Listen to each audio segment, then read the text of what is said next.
Hello students, आज का हमारा जो टॉपिक है वो the print revolution and its impact. इससे पहले जो क्लास था उसमें हमने प्रिंट कम्स टू यूरोप कि किस तरह प्रिंट यूरोप में पहुंच जाते हैं, किस तरह मार्को पोलो अपने साथ प्रिंट ये वुड ब्लॉक प्रिंटिंग की नॉलेज लेकर आते हैं। इसके बाद कुछ समय के बाद जर्मनी के अंदर जॉन गटनबर्ग नाम की एक मर्चेंट, एक सौदागर का बेटा जो है पहला मैकेनिकल प्रिंटिंग प्रेस बनाते हैं। इसके बाद बहुत ज़्यादा तादाद में इस प्रिंटिंग प्रेस के ज़रिए किताबें छापे जाते हैं, तो एक किस्म की रिवोल्यूशन आ जाती है, प्रिंट रिवोल्यूशन। अब हम इसी प्रिंट रिवोल्यूशन का और इसके क्या इम्पेक्ट, इसके क्या असरात पड़े, उसके बारे में हम पढ़ेंगे। तो what was the print revolution? ये प्रिंट रिवोल्यूशन था क्या? तो प्रिंट रिवोल्यूशन की बात करेंगे, कहते हैं ये सिर्फ एक डेवलपमेंट नहीं था, सिर्फ एक नया तरीक़ा नहीं था बुक्स प्रोड्यूस करने का। इसने क्या कर दिया है, इसने पूरी दुनिया भर के अंदर लोगों की ज़िंदगियों को बदल के रख दिया है। उनके जो रिलेशंस थे, उनका जो रिश्ता था तालीम को लेकर, इंफॉर्मेशन को लेकर, उसको चेंज कर दिया। और इस साथ ही जो उनके जो रिलेशनशिप्स थे इंस्टीट्यूशंस और अथॉरिटीज़ को लेकर, उसको भी चेंज कर दिया। तो इस प्रिंट की वजह से लोगों के जो पॉपुलर परसेप्शंस थे उस पर भी असर पड़ा है, और चीज़ों को एक अलग अंदाज से देखने का एक रास्ता खोला है, एक तरीक़ा, एक नए नए रास्ते खोले हैं। यानी अब चीज़ों को और नज़र से और एंगल से, अलग अलग ज़ावियों से आप देखने लगे लोग। तो हम देखेंगे कि ये कौन कौन से चेंज इस प्रिंट रिवॉल्यूशन की वजह से आए, हम इसके बारे में देखेंगे। तो न्यू रीडिंग पब्लिक, एक नई रीडिंग पब्लिक आ जाती है इस प्रिंट की वजह से, और लोगों में इजाफा हो जाते हैं, पढ़ने वाले लोगों में, किताबें मुतालिया करने वाले लोगों में। तो प्रिंटिंग प्रेस के आमद की वजह से एक नई रीडिंग पब्लिक इमर्ज होती है। प्रिंटिंग की वजह से, अब मैकेनिकल प्रिंटिंग आने की वजह से या ओवरऑल प्रिंटिंग की वजह से किताबों के दाम जो है इसमें कमी आ जाते हैं, और जितना समय लगता था पहले बुक्स को प्रोड्यूस करने के लिए, और जितना लेबर लगता था, जितना मेहनत लगता था, उसमें भी कमी आ जाती है। अब बहुत बड़ी तादाद में किताबें बड़ी आसानी से प्रोड्यूस कर सकता था।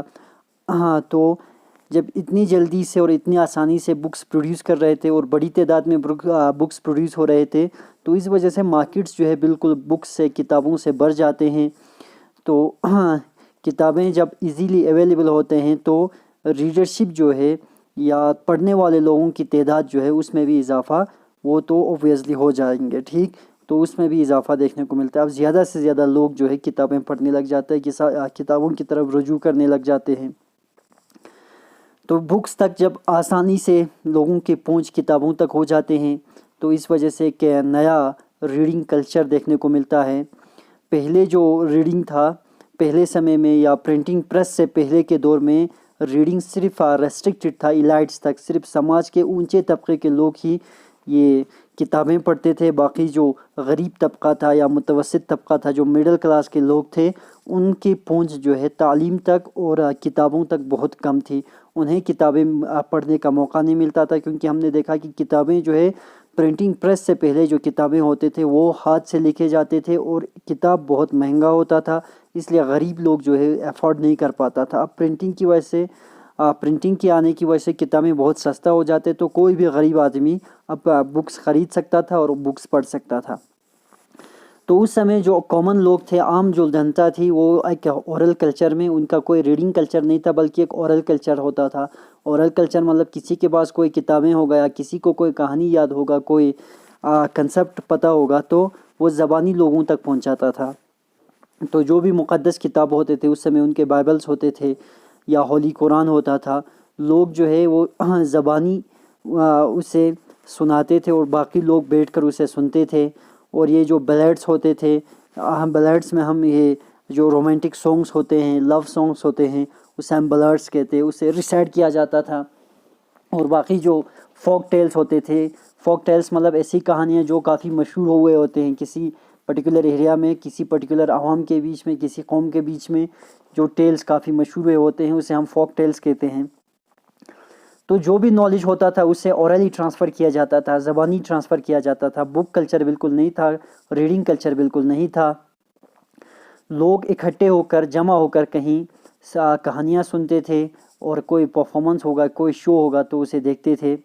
तो जैसे आप चैप्टर 8 में देखेंगे, तो कोई भी अकेला बैठकर चुपचाप से कोई किताब नहीं पढ़ता था।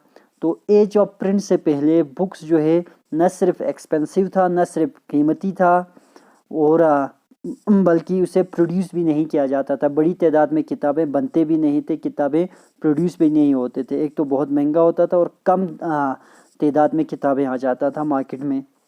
अब प्रिंटिंग की वजह से बुक्स जो है वो एक वाइडर सेक्शन ऑफ पीपल तक पहुंच सकता था, ज़्यादा से ज़्यादा लोगों तक अब किताबें पहुंच रहा था। पहले जहां पर एक हियरिंग पब्लिक था, क्योंकि ज़्यादातर लोग जो है इकट्ठे होकर कहीं बैठकर सुनते थे, अब उसी जगह पर प्रिंटिंग की वजह से क्या बन गया, अब एक रीडिंग पब्लिक आ गया। अब लोग सुनते कम, अब पढ़ने ज़्यादा लग गए।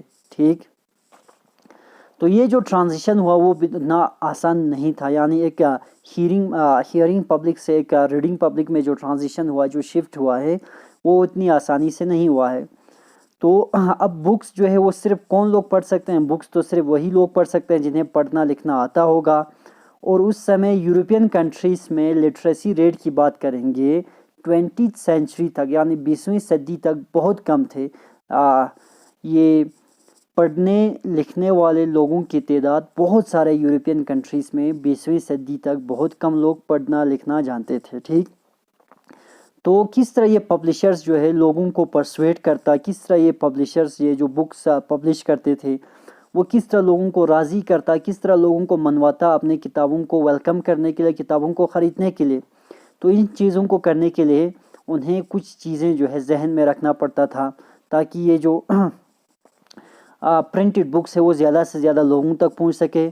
तो वो लोग भी जिन्हें पढ़ना लिखना नहीं आता था, उन्हें इस बुक्स को सुनने में उसे एंजॉय कर सके, इतनी इंटरेस्टिंग बना दे किताबें कि कोई बैठकर, जिसे पढ़ना लिखना भी नहीं आता होगा, वो बैठकर सुने, सुनकर उसे मज़ा आए। ठीक, तो इस वजह से प्रिंटर्स ने क्या कर दिया, उन्होंने जो पॉपुलर ब्लर्ड्स थे, फोक टेल्स थे, काफ़ी मशहूर कहानियाँ, काफ़ी मशहूर जो सॉन्ग्स थे, गज़ल थे, उनको छापना शुरू कर दिया। और ऐसे बुक्स को क्या किया जाता था, वो लोग बहुत ज़्यादा जो है पिक्चर्स के साथ सजाते थे, ताकि जिसको पढ़ना लिखना भी नहीं आता होगा पिक्चर्स को देखकर भी थोड़ी बहुत मज़ा ले ले, थोड़ा इन्जॉय कर ले। तो इसके बाद इसको गाया जाता था, इन बैलड्स को।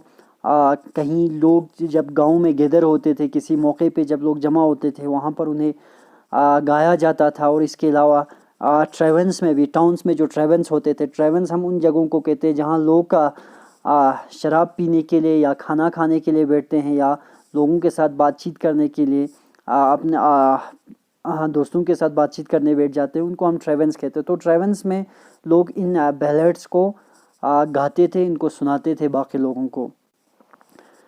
तो ये ओरल कल्चर जो है, पहले जहाँ पर एक ओरल कल्चर था, ज़बानी सब कुछ ट्रांसफ़र किया जाता था, लोगों तक पहुँचाया जाता था, अब वही ओरल कल्चर जो है अब प्रिंट में इंटर हो जाते। पहले जो कुछ ज़बानी लोगों को सुनाया जाता था, अब उसको छाप दिया गया, उसी को लिख दिया गया, और यही प्रिंटेड मटेरियल जो है अब ओरली ट्रांसमिट करने लगा। ओरली किन लोगों को ट्रांसमिट किया गया?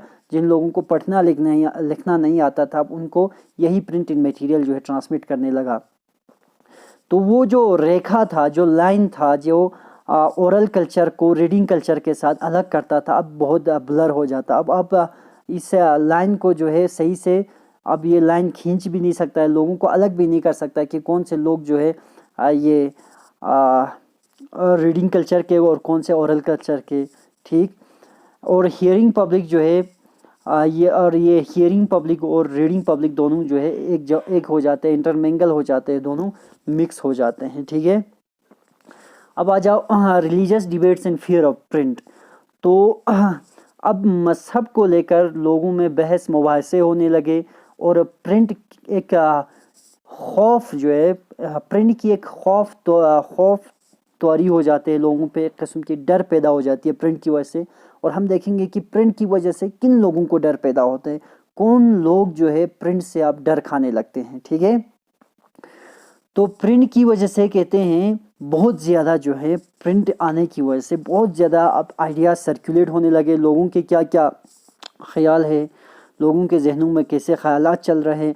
अब लोग इस प्रिंट के ज़रिए अपने ख्यालात को दूसरों तक पहुंचा रहे थे और एक नई दुनिया को इंट्रोड्यूस कर दिया गया। और ये जो नई दुनिया थी वो डिबेट एंड डिस्कशन पे चल रही थी। इसमें अब अपॉर्चुनिटी मिल रहा था, मौका मिल रहा था लोगों को बहस करने का, लोगों को ये डिस्कशन करने का।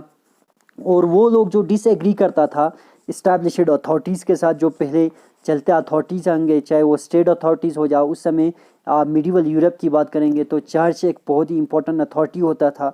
तो चर्च के साथ भी अगर कोई डिसएग्री होता था तो वो अपने आइडियाज़ को छाप सकते थे, ठीक है। तो वो भी आप प्रिंट कर सकता था और अपने आइडियाज़ को सर्कुलेट कर सकता था। तो प्रिंटेड मैसेज के ज़रिए वो लोगों को परसुएट कर सकता था अलग तरीके से सोचने के लिए, और उनसे काम भी ले सकता था और उनको एक्शन में भी ला सकता था, ठीक है। तो इसके असर पड़े हैं इसकी अलग अलग स्फीयर्स में, इसकी अलग ज़िंदगी के अलग अलग शोबों में इसकी अपनी अहमियत थी। हर किसी ने इन प्रिंटेड बुक्स का, इन प्रिंटेड किताबों का वेलकम नहीं किया, और जिन लोगों ने इन प्रिंटेड किताबों का, इन प्रिंटेड मटेरियल का वेलकम किया, उनको भी कुछ ना कुछ, कहीं ना कहीं कुछ डर थे। तो बहुत सारे जो है वो इसलिए अफ्रेंसिव थे, इसलिए वो लोग का खौफज़दा थे, इसलिए वो डर थे कि ये जो आसान पहुंच है किताबों को लेकर, और बहुत ज़्यादा किताबें सर्कुलेट होने की वजह से इसके इन आइडियाज़ के लोगों के जहनों पे क्या असर पड़ेगा उसको लेकर वो काफ़ी कुछ लोग जो है काफ़ी खौफज़दा थे। उन्हें ये डर था कि अगर जो कुछ छापा जाता है, जो कुछ पढ़ा जाता है, अगर उस पर किसी भी किस्म की हम कोई कंट्रोल नहीं रखेंगे तो क्या हो जाएंगे कि रिबेलियस और इररिलीजियस थॉट जो है वो फैल जाएंगे, यानी लोग बागी हो जाएंगे, लोग जो है मजहब के ख़िलाफ़ हो जाएंगे। तो उन्हें, कुछ लोगों को ये डर था कि हमें क्या करना चाहिए, हमें सेंसर करना चाहिए, हमें बिल्कुल देखना चाहिए कि ये प्रिंटेड मटेरियल्स में क्या लिखे जाते हैं, क्या छापे जाते हैं, कहीं ये हमारे अथॉरिटीज़ के ख़िलाफ़ तो नहीं लिखते, क्या कहीं ये चर्च के ख़िलाफ़ तो नहीं लिखते, कहीं ये स्टेट के ख़िलाफ़ तो नहीं लिखते। तो अगर ऐसा कुछ भी अगर छाप देंगे, कुछ भी लिख देंगे, तो जो वैल्यूएबल लिटरेचर होंगे उसकी, जो अभी तक जिसकी कदरदान कर रहे थे, जो कीमती जो लिटरेचर थे, वो खुद ख़त्म हो जाएंगे, उसकी कोई कीमत नहीं रहेंगे, कोई कदर नहीं रहेंगे। तो ये जो डर था ये एक्सप्रेस किया है रिलीजियस अथॉरिटीज़ ने और मोनार्क्स ने, यानी मजहबी अथॉरिटीज़ ने, और इसके साथ साथ जो तानाशाह थे, जो बादशाह थे, उन्होंने इस डर को इजहार किया है। और इसके साथ साथ बहुत सारे राइटर्स और आर्टिस्ट जो है, हाँ, तो ये एंग्जाइटी जो था, ये जो बेताबी था, वाइड स्प्रेड क्रिटिसिज्म का हिस्सा बन जाते हैं न्यू प्रिंटेड लिटरेचर का, जो अभी शुरू हुआ था सर्कुलेट होना। बहुत ज़्यादा लोग जो है, ख़ास तौर पर रिलीजियस अथॉरिटीज़, कुछ राइटर्स, कुछ आर्टिस्ट और कुछ मोनार्क्स ने इसका अपोज करना शुरू कर दिया। उनका कहना था कि आप इस पे कंट्रोल करना चाहिए हमें। तो हम देखेंगे कि ज़िंदगी के एक शोबे में इसका किस तरह असर पड़ा है। तो ये ज़िंदगी का एक शोबा, जो स्फीयर को हम ले लेंगे मॉडर्न यूरोप में, उससे हम रिलीजन, मजहब पे इसका क्या असर पड़ा है। तो 1517 की बात है, एक रिलीजियस रिफॉर्मर था। रिलीजियस रिफॉर्मर हम उसे कहेंगे जो मजहब में इस्लाह करना चाहते हैं, मजहब में जो ठीक करना चाहते हैं, कुछ गलत बातें चल रहे हैं उनको ख़त्म करके उसको ठीक करना चाहेंगे, उसे हम रिफॉर्मर कहेंगे। मार्टिन ल्यूथर नाम का एक आदमी था जिसने 95 थीसिस लिखे थे, और इन थीसिस में उसने रोमन कैथोलिक चर्च के रिचुअल्स को, जो भी रोमन कैथोलिक चर्च अलग अलग किस्म के जो रस्म अदा करते थे, उसको क्रिटिसाइज़ किया था मार्टिन ल्यूथर किंग ने अपने इन थीसिस में। तो थीसिस का क्या होता है, अब यहाँ पर मैं आप लोगों को थीसिस क्लियर कर दूंगा कि थीसिस क्या होता है। थीसिस जो है, रिसर्च करने के बाद, पढ़ने के बाद, सही से जानने के बाद, जो कुछ आपने देखा, जो कुछ रिसर्च करने के बाद आपको जो नताइज मिला, उन नतीजों को जब आप निकाल कर उन रिसर्च के बेस पे उन नतीजों को आप लिखते हैं, उसे हम थीसिस कहते हैं, ठीक है। तो इस मजहब को सही से जानने के बाद मार्टिन ल्यूथर किंग ने 95 थीसिस लिखे और इन थीसिस में उसने रोमन कैथोलिक चर्च को क्रिटिसाइज किया है। तो इस थीसिस का एक प्रिंटेड कॉपी जो है वो विटनबर्ग चर्च के दरवाजे पर छाप दिया गया उन्होंने, ठीक है। तो विटनबर्ग जर्मनी में है, जर्मनी के उस चर्च के दरवाजे पर उन्होंने इसको एक कॉपी जो है उस थीसिस का छाप दिया। तो इसमें क्या कहा गया था, इसने चैलेंज किया था चर्च को कि वो अपने उसके आइडियाज़ के साथ डिबेट करे। तो ल्यूथर के इस राइटिंग्स को बड़ी जल्दी से रिप्रोड्यूस किया गया बहुत ज़्यादा तादाद में, और बहुत ज़्यादा लोगों ने उसके आइडियाज़ को पढ़े हैं। तो इसको आइडियाज़ को पढ़ने के बाद चर्च के अंदर ही डिवीज़न हो जाती है और वहाँ से शुरू हो जाती है प्रोटेस्टेंट रिफॉर्मेशन का, यानी वहाँ से आप कैथोलिक्स से अलग होकर एक प्रोटेस्टेंट रिफॉर्मेशन शुरू हो जाते हैं। तो ये प्रोटेस्टेंट रिफॉर्मेशन क्या था? प्रोटेस्टेंट रिफॉर्मेशन की बात करेंगे तो ये 16वीं सदी में एक तहरीक चला था कैथोलिक का चर्च को रिफॉर्म करने का, और ये कैथोलिक चर्च जो है वो डोमिनेट किया था रोम ने, और इसमें ज़्यादा जो है वो किसका दबदबा था? रोमन्स का। मार्टिन ल्यूथर एक मेन प्रोटेस्टेंट रिफॉर्मर्स था। बहुत सारे ट्रेडिशंस जो एंटी कैथोलिक क्रिश्चियनिटी के ख़िलाफ़ बहुत सारे जो ट्रेडिशंस है वो इसी तहरीक से उभर के आए, इसी तहरीक से निकल के आए हैं। तो ल्यूथर ने ट्रांसलेट किया है न्यू टेस्टामेंट को। न्यू टेस्टामेंट बाइबल का हिस्सा है, तो बाइबल के इस हिस्से को उसने क्या किया है? ट्रांसलेट किया है, और इसके तकरीबन 5000 कॉपीज़ एक ही हफ्ते के अंदर बिक जाते हैं, लोग ख़रीद लेते हैं 5000 कॉपीज़ को। और सेकंड एडिशन जो है, पहला जो एडिशन है वो बिल्कुल ख़त्म हो जाता है, सोल्ड आउट हो जाते हैं, और इसका सेकंड एडिशन जो है 3 महीने के अंदर इसके सेकंड एडिशन से अपीयर हो जाते हैं। तो मार्टिन ल्यूथर लिखते हैं कि मैं प्रिंट का बहुत मशकूर व ममनून हूँ। प्रिंट जो है एक अल्टीमेट गिफ्ट है गॉड की तरफ से, एक बेहतरीन तोहफ़ा है और एक अजीम तोहफ़ा है। बहुत सारे स्कॉलर्स जो है तो बहुत सारे स्कॉलर्स का ये सोचना है, उनका ये मानना है कि प्रिंट की वजह से एक नया इंटेलेक्चुअल एटमॉस्फेयर क्रिएट हुआ है, और नए आइडियाज़ को फैलाने में इसने मदद किया, और इन्हीं नए आइडियाज़ के फैलने की वजह से ही मार्टिन ल्यूथर जैसे लोगों के आइडियाज़ के फैलने की वजह से, मार्टिन ल्यूथर जैसे लोगों के आइडियाज़ जब लोगों ने पढ़े तभी तो रिफॉर्मेशन जो है वो पॉसिबल हुआ। ये बहुत सारे लोगों का मानना है, बहुत सारे स्कॉलर्स का मानना है। अब आ जाओ प्रिंट एंड डाइसेंट पे। प्रिंट और डाइसेंट का मतलब होता है इख्तलाफ राय। किसी से जब आप किसी के राय से आप मुत्तफ़िक नहीं होते हैं, आप उसे इख्तलाफ रखते हैं, अपोज करते हैं, उसे हम डाइसेंट कहते हैं, ठीक है। Print and popular religious literature जो है, प्रिंट की वजह से वो बहुत सारे जो मशहूर मजहबी लिटरेचर्स होते हैं उनकी वजह से लोगों ने क्या किया है, फेथ को अपने हिसाब से इंटरप्रेट करना, अपने हिसाब से मतलब निकालना, माने देना शुरू कर देते हैं। चाहे वो आदमी जो है लिटिल एजुकेटेड ही क्यों ना हो, जो लोगों के बीच में काम करने वाला कोई मज़दूर होगा या कोई और जिसने बहुत कम इस मज़हब को जाना होगा, किसी पर्टिकुलर फेथ को जाना होगा, वो भी अपने हिसाब से आप इंटरप्रेट करना, अपने हिसाब से मतलब निकालना शुरू कर देते हैं। 16वीं सदी की बात है। मनाचो एक मिलर था, मिल में काम करने वाला था इटली के अंदर। उसने किताबें पढ़ना शुरू कर दिया, और वो किताबें उसने पढ़े हैं जो उसके लोकेलिटी में अवेलेबल था। उसने बाइबल के मैसेज को री इंटरप्रेट किया, यानी बाइबल के मैसेज को उसने अपने हिसाब से बाइबल के मैसेज को समझकर उसने मतलब निकालना शुरू कर दिया, और गॉड और गॉड के क्रिएशन के अपने व्यूज उसने फॉर्मुलेट किया कि गॉड ऐसा होंगे, गॉड के क्रिएशंस ऐसे हैं। उसने अपने मुताबिक, अपने राय के मुताबिक एक किस्म की व्यू उसने तैयार कर दिया, और इसकी वजह से रोमन कैथोलिक चर्च जो है वो इनरेज हो जाते हैं, वो काफ़ी गुस्सा हो जाते मिनोचियो से।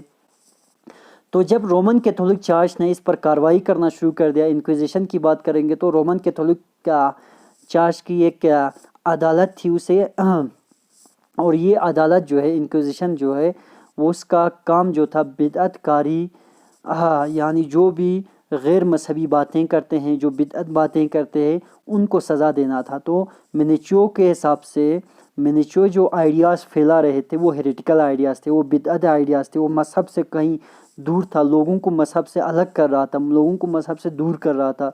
तो अब इस कोर्ट ने, इस अदालत ने अपनी इंक्वायरी शुरू कर दिया। मेनेचो को 2 बार जो है कोर्ट में घसीटा गया, 2 बार उसको कोर्ट तक पहुंचाया गया और आखिरकार उसे फांसी पे चढ़ा दिया गया।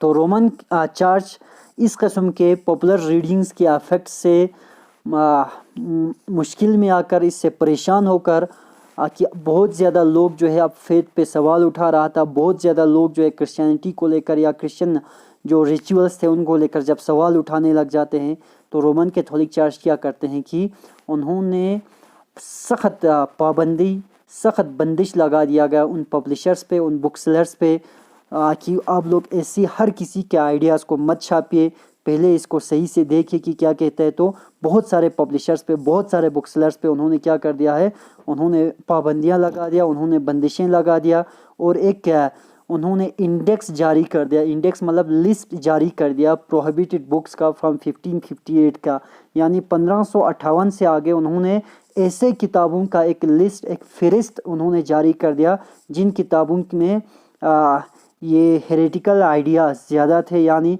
बिदअतकारी के आइडियाज़ जो लोगों को मज़हब से दूर ले जाए, इस किस्म के आइडियाज़ ज़्यादा थे। तो उन किताबों की एक लिस्ट जारी कर दिया और ये किताबें जो है उन्होंने पब्लिशर्स और बुक सेलर्स को कह दिया कि तुम लोग ना इन किताबों को छापेंगे और बुक सेलर्स जो है इन किताबों को बेचेंगे नहीं।